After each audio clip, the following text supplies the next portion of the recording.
સુરત શહેરની સ્થાનિક સ્વરાજ્યની ચૂંટણીના પ્રચાર વચ્ચે નાયબ મુખ્યમંત્રી હર્ષ સંઘવીએ કતારગામ વેડના મધ્યસ્થ કાર્યાલય પર જોરદાર નિવેદન આપીને વિપક્ષના નેતાઓને મોટી ચેતવણી આપી છે.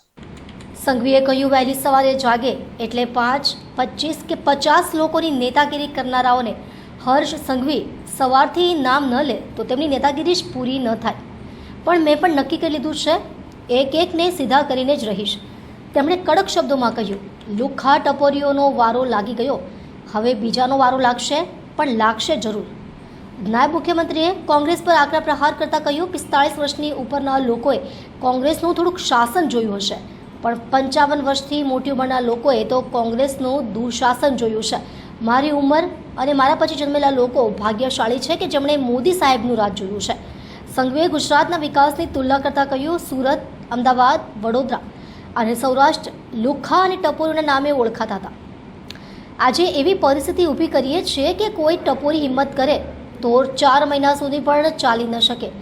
નાયબ મુખ્યમંત્રીએ ચૂંટણી લડતા ઉમેદવારોના ફોર્મ પરત ખેંચવાના મુદ્દે કહ્યું, ફોર્મ ભરવાની છેલ્લી તારીખ સુધી સમય પૂર્ણ થતાની સાથે જ 200 સીટો પર જીત થઈ ગઈ છે.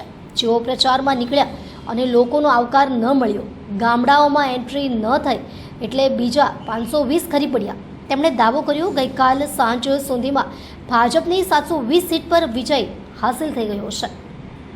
કદાચ રાજનીતિમાં ટીકા ટિપ્પણીઓ થતી હશે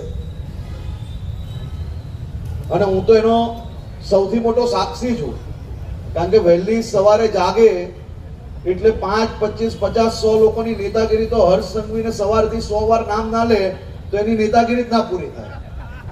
પણ મેં નક્કી કરેલું કે એક એકને સીધા કરીને રહીશ.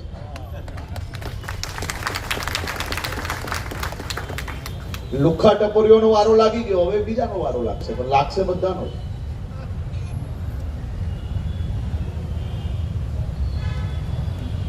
કોંગ્રેસને તો ના જાણે કોઈ બી રાજ્યની અંદર ચૂંટણી હોય તો ગુજરાત અને ગુજરાતના નાગરિકો માટે બેફામ લવારા કરવા, બેફામ બદનામી કરવી, આ જાણે કે કોંગ્રેસની સ્ટાઇલ થઈ ગઈ. કોંગ્રેસના રાષ્ટ્રીય અધ્યક્ષ કોઈ બીજા રાજ્યની ચૂંટણી પ્રચારમાં મને એમ ના ખબર પડે કે એને ગુજરાતની યાદ કેમ આવી જાય. દર વખતે તમે જોજો, દર વર્ષે 2-4 કોંગ્રેસીઓ, પછી અરવિંદ કેજરીવાલ, બધા જ લોકો કોઈ બીજા રાજ્યોની ચૂંટણી આવે એટલે ગુજરાતના લોકો એમને મૂર્ખ દેખાતા હોય છે. જેવું પછી આપણા ત્યાં ચૂંટણી આવે તેવું બીજા રાજ્યના લોકો એમને મૂર્ખ દેખાવા માંડે. આ વખતે આ ખડગેજીએ જે સ્ટેટમેન્ટ આપ્યું એમાં એમને જવાબ આપવો જોઈએ કે આ સ્ટેટમેન્ટ એમને રાહુલ ગાંધીએ લખી આપેલું કે ગુજરાત કોંગ્રેસના નેતાઓએ લખી આપેલું. ગુજરાત કોંગ્રેસના નેતાઓ આવું સ્ટેટમેન્ટ જાણી જોઈને લખી શકે? હાર એ ભાલી ગયેલા. અને આપણે અહીંયા બેઠેલા તમામ લોકો સાક્ષી હશે કે દર વખતે ચૂંટણીના રિઝલ્ટના આગળના દિવસે આ જ કોંગ્રેસિયાઓ અને આ જ આપિયાઓ કયા રોતડા રડવાનું ચાલુ કરે ભાઈ? જરાક જોરથી. હવે આ જ કોંગ્રેસીઓ આ વખતે ઉમેદવાર નથી મળતા તોય રોતડા રડવાનું ચાલુ કરી નાખ્યું. અરે ભાઈ, એના કરતા કર્મ સારા કરો તો ઓટોમેટિક મળશે.